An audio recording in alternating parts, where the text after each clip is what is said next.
Yes people, what's going on? It's your favourite flying robot. Oh, wait, that's right, I forgot to tell you guys, Pathfinder is now retired on the channel. Say goodbye to your favourite grapply boy because he is going away for a while. He's officially hit 20k kills, and now we're moving on to Lifeline for a bit. But that's not what you're here for. Today we're talking about my personal controller settings in Apex Legends, and how I'm going to help you find your perfect controller settings as well. If you do go on to enjoy today's video, make sure to drop it a like and subscribe to the channel for more regular Apex Legends content from myself. And with all that being said guys, I'm going to go and open this care package. Wait. What am I looking at? Like, come on, like... So controller settings are one of the most commonly asked questions on this channel. You want to know my exact controller settings, my advanced look controls, every little setting I have on my controller from button layout to vibration. You want to know everything, so I'm going to go through this video exactly what controls and what settings I use for my personal Apex Legends experience, and how you can find the perfect settings that you can use for yourself. The first thing that I should point out is that I don't use your basic Xbox controller. I am on Xbox of course.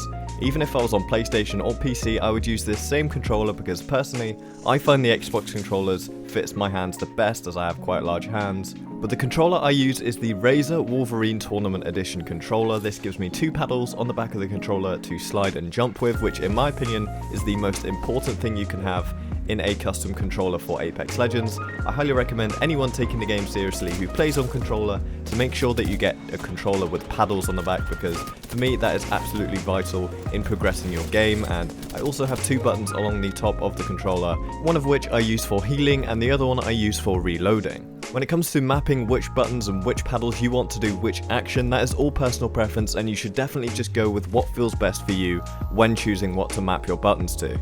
Moving on now though into the actual in-game settings, and we're going to start off with the gameplay settings here, and there's not too much I would change in this section personally, but we're going to go over it very quickly just so you know exactly what I've got going on here. Now the main setting that I personally like to change in this section is the fact that when you take damage whilst you're looting a death box, by default it's going to kick you out of the death box, and I've turned that setting off so that I will stay in the death box even when taking damage, as this allows me to get shield swaps off 9 times out of 10 and is going to make it more likely that you're going to be more ready to fight if that third party rocks up and you're caught looting. There are a couple other settings in here like streamer streamer mode, right. But there is also the colorblind mode and also the damage numbers as well, and honestly, these are all personal preference as well, nothing really game changing here for the most part. I personally like to have my damage numbers on stacking because I find it easier to read them out that way, but other people like to change that up. Honestly, it doesn't really matter. But moving on now into the controller settings, this is where everyone loses their mind trying to find the perfect settings for themselves.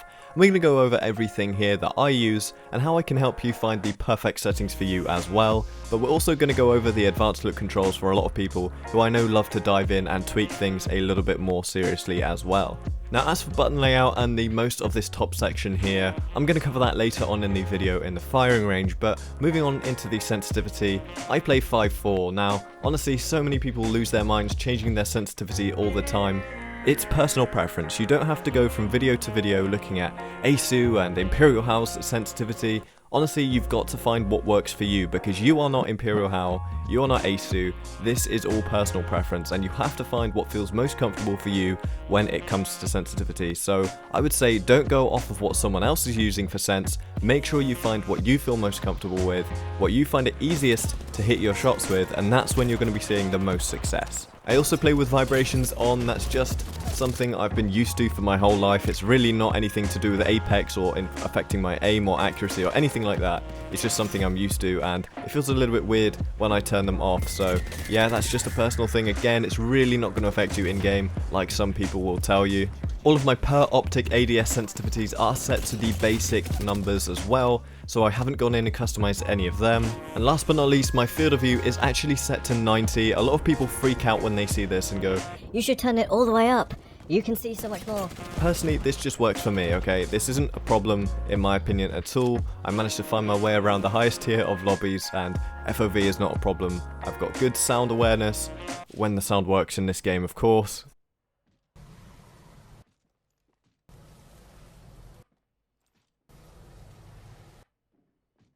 Need a helmet. and for the most part 90 FOV feels comfortable for me, so that's where I'm going to stick out with that. Doesn't make me a better or worse player, doesn't make you a better or worse player if you use a higher FOV, it's just what you feel most comfortable with personally. So then, first and foremost, before talking about advanced look controls, I should make it very clear that I personally do not use advanced look controls. This is because I don't like the increased amount of variables that you can have whilst using advanced look controls, and I really think it's something that could take a lot of tampering with and a lot of getting used to, and personally where I'm so familiar with my current settings, it's not something I want to have to put myself through. Even if in the long term I may benefit very slightly from it, for me it's not enough to go through all of that time of adjusting and changing these settings over and over again. Personally, I prefer to stick to what I know and what I've got used to with my muscle memory. That being said, there are three main areas to consider whilst looking at your advanced look controls. You have your dead zone and response curve at the top, which is mostly about stick drift. You have your yaw and pitch speed in the middle, and also your ADS yaw and pitch speed at the bottom. You can also edit your per optic ADS sense in advanced look controls as well, but you can do this outside of advanced look controls if you don't want to activate them just to change your per optic ADS sense. Just make sure when you're in advanced look controls, the one thing you do not touch is the aim assist at the bottom, because no matter what anyone says, controller players definitely need aim assist just to have a chance of hitting your shots, because otherwise the smallest micro movements on your sticks are going to throw off your aim. Trust me, just leave the aim assist alone, you'll be better for it. A lot of people will change their advanced look controls just because of what someone says on YouTube on their guide and not even know really what they're changing, and that's what I'm here to talk to you about. So with the dead zone and the response curve, basically what you're changing here is how the input to your controller affects what you're seeing on screen. So what you're going to be seeing is with the dead zone turned all the way down, the tiniest touch of your right analog stick is going to make your controller drift a lot. As you can see here, there's a lot of drift with every slight touch I put to my stick, but when you turn it all the way up, it's very sturdy, it's not going to drift at all, and you do actually need a tiny amount of drift whilst doing this because it actually helps you in game as well. So you only really want to be touching this if your controller is giving you more drift than it should be, so I really wouldn't be touching this otherwise. Moving on, we have the pitch and yaw speed to look out here, and of course that is just talking about the horizontal and vertical sensitivity. This is obviously very important to a lot of people, and as you can see, if you put it all the way to the top, you're going to be moving around like some sort of crazy person. It's absolutely insane how fast you can set it on this game, and if you put it all the way to the bottom, you're not going to be moving at all. Like, it's crazy how slow it is. The additional settings below the pitch and yaw speed are in relation to how quickly you turn and how quickly you reach full speed whilst turning, so make sure you look into those very carefully if this is the route you want to go down whilst setting your sensitivity.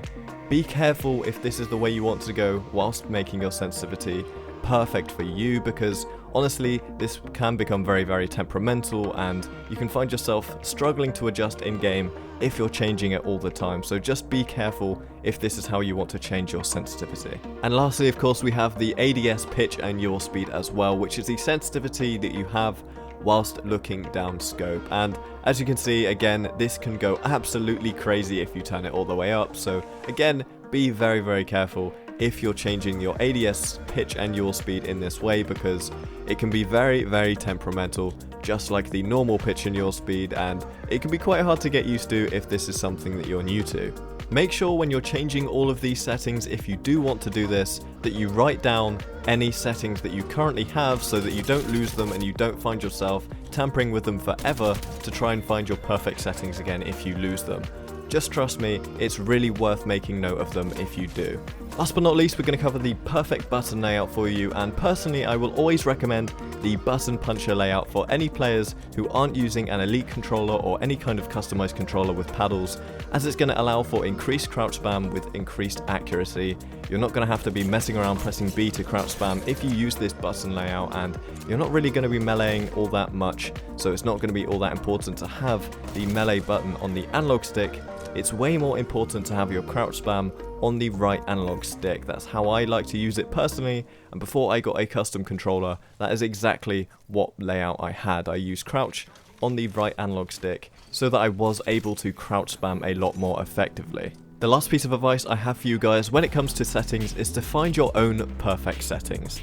It's not always going to help you to go to someone's video and to copy their settings one for one, as that person could have way more experience and way more time put into the game than you, and they could be way more used to those settings than you are, and they're going to be hitting more shots than you on that higher sensitivity, and you could find yourself really struggling to keep up with that. And honestly, that is not the way to find your perfect stats. The best way to find your perfect stats is to find them yourself. To tamper with your sensitivity yourself, to mess with all of your settings to find something that you feel comfortable with on your own. You shouldn't go to other people's videos, copy their settings and expect to be the same kind of player, because honestly they're going to have different levels of skill than you, they're going to have different levels of experience than you, and those settings are made for themselves, they're not made for you. So find your own perfect settings, play with it in the firing range and find something that works for you, and you're going to find yourself having much more success in game than if you just go and copy Asu's stats, for example, because honestly his settings are probably crazy and even I can't keep up with that. So just look for something that works for you. But guys, with all of that being said, that is the end of today's video. I hope you have enjoyed. Make sure to drop a like and subscribe to the channel for more regular Apex Legends content from your boy. And until next time guys, it's been your boy Ashton, and I'll see you in the next one. Take it easy, and goodbye.